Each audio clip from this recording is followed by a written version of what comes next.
Hola, soy Jesús Nieto Martínez, bienvenidos. Continuamos con el curso de grupos finitos.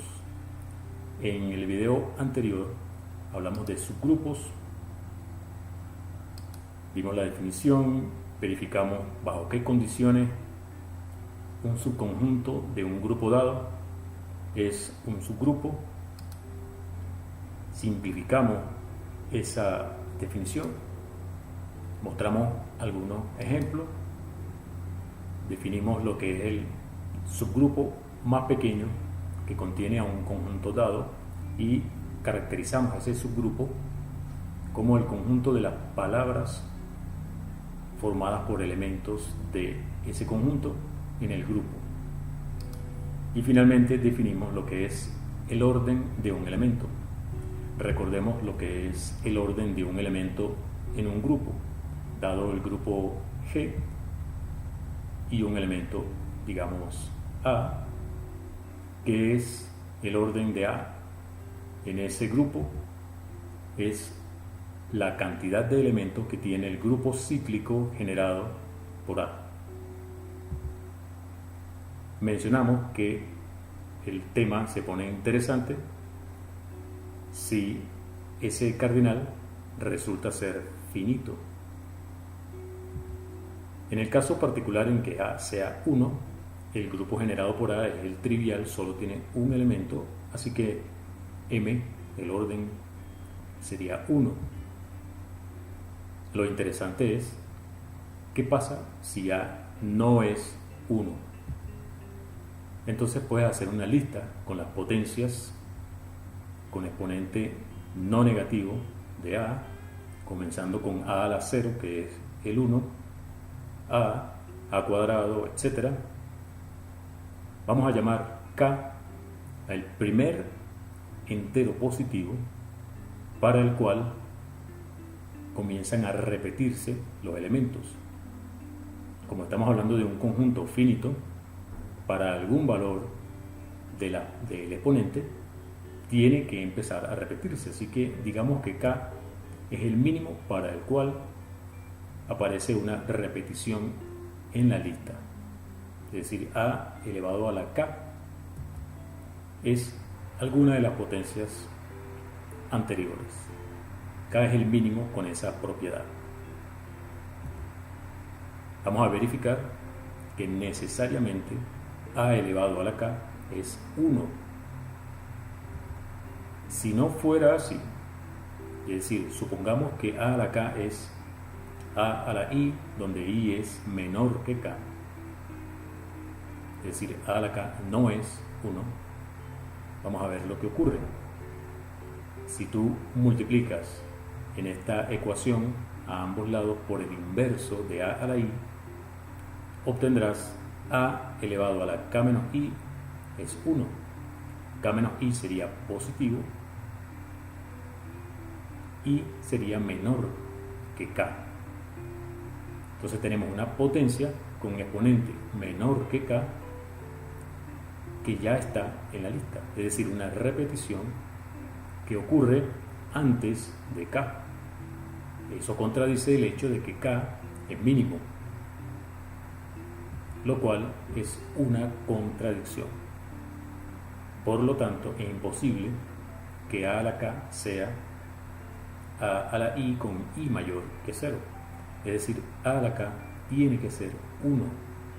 Así que cuando comienzas a hacer la lista de las potencias con exponente no negativo de A, obtienes este ciclo. De ahí viene el nombre de grupo cíclico generado por el elemento A. Comienza con A a la 0, luego A cuadrado. Cuando llegas a la K, vuelves a obtener el 1. En ese sentido, esto sería un ciclo. Estamos llamando K el mínimo para el cual ocurre lo que dijimos antes y acabamos de ver que eso es equivalente a decir que A elevado a la K da 1. Vamos a verificar ahora que en esta lista están todas las potencias de A, es decir, A elevado a la n, siendo n cualquier número entero positivo, negativo o cero. Para eso, fija un número entero n. Fíjate que a la n puede escribirse como a elevado a la c por k más r. Lo que estamos haciendo acá es aplicar el algoritmo de Euclides para la división. Dividiendo n por k obtienes esto.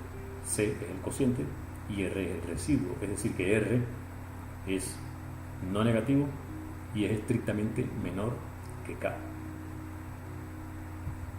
Pero en ese caso tendríamos que a la n lo podemos descomponer de esta forma.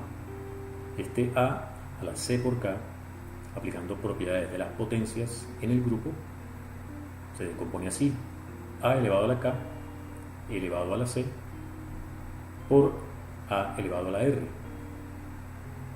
Pero a la k ya vimos que era 1, así que tenemos 1 elevado a la c por a la r, que es simplemente a elevado a la r.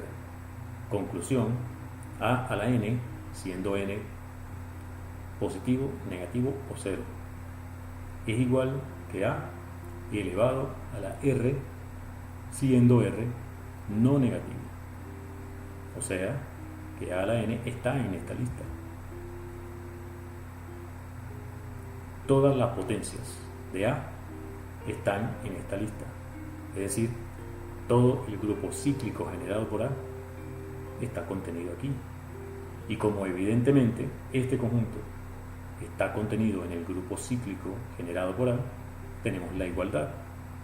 El grupo cíclico generado por a es igual a este conjunto, y como esto tiene k elementos, entonces la cardinalidad de este conjunto es k, o sea que m, lo que definimos como el orden de a, es ese mismo número k.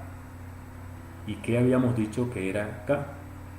El mínimo entero positivo para el cual a elevado a la k da 1.